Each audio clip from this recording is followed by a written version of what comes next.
Assalamualaikum warahmatullahi wabarakatuh. Alhamdulillahirrabbilalamin. Segala puji bagi Allah yang subhanahu wa ta'ala, yang selalu memberikan kita nikmat iman dan Islam. Salawat serta salam semoga tercurah kepada Nabi Muhammad SAW, keluarga, sahabat, dan kita semua sebagai umatnya. Teman-teman, di kesempatan kali ini aku mau sharing tentang sikap yang sering bikin kita susah menerima nasihat, yaitu keras hati dan keras kepala.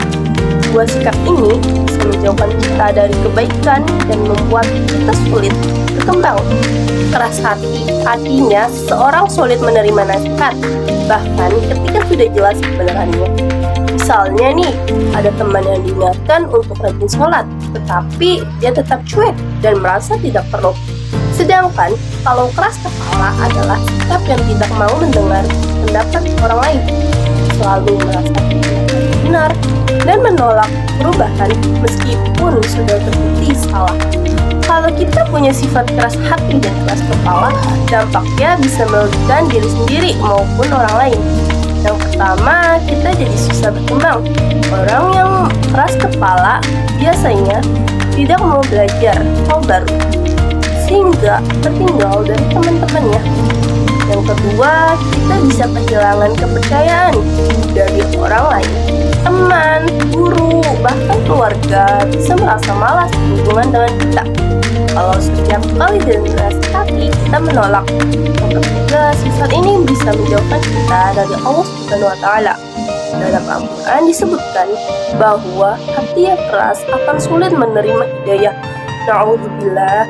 Contoh nyatanya di sekolah, misalnya nih, ada siswa yang selalu melanggar aturan. Ketika guru menegur, dia malah melawan. Akhirnya bukan hanya dirinya yang rugi, tetapi juga membuat suasana kelas jadi tidak kondusif. Atau dalam pertemanan, ada teman yang selalu merasa paling benar. Lama-lama teman-temannya ini menjauhkan karena tidak nyaman. Sebagai pelajar, kita harus belajar untuk menggunakan hati dan merendahkan diri. Caranya gimana sih? Yang pertama, biasakan mendengarkan nasihat dengan lapang dada. Ingat, nasihat itu bukan untuk menjatuhkan kita, tetapi untuk memperbaiki. Yang kedua, jangan malu mengakui kesalahan. Mengakui salah bukan berarti kita lemah, justru itu tanda kita dewasa. Yang ketiga, dekatkan diri kepada Allah Subhanahu wa ta'ala dengan ibadah. Sholat, membaca Al-Quran, dan berdoa bisa membuat hati kita lebih lembut dan mudah menerima kebenaran. Teman-teman, mari kita sama-sama berusaha menjauhkan diri dari sifat keras hati dan keras kepala. Jadilah pribadi yang rendah hati, mau belajar, dan terbuka terhadap nasihat. Dengan begitu, kita bisa menjadi pelajar yang sukses, bisa yang guru, dicintai teman, dan yang paling penting diridhoi Allah Subhanahu wa ta'ala.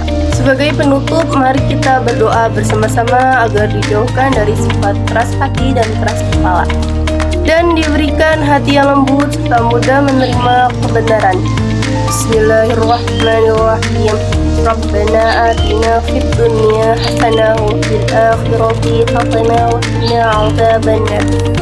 Ya Tuhan kami, berilah kami kebaikan di dunia dan kebaikan di akhirat, serta lindungilah kami dari siksa api neraka. Amin. Semoga ceramah ini bermanfaat untuk kita semua. Mohon maaf bila ada kata-kata yang kurang berkenan. Wabillahi taufiq wal hidayah. Wassalamualaikum warahmatullahi wabarakatuh.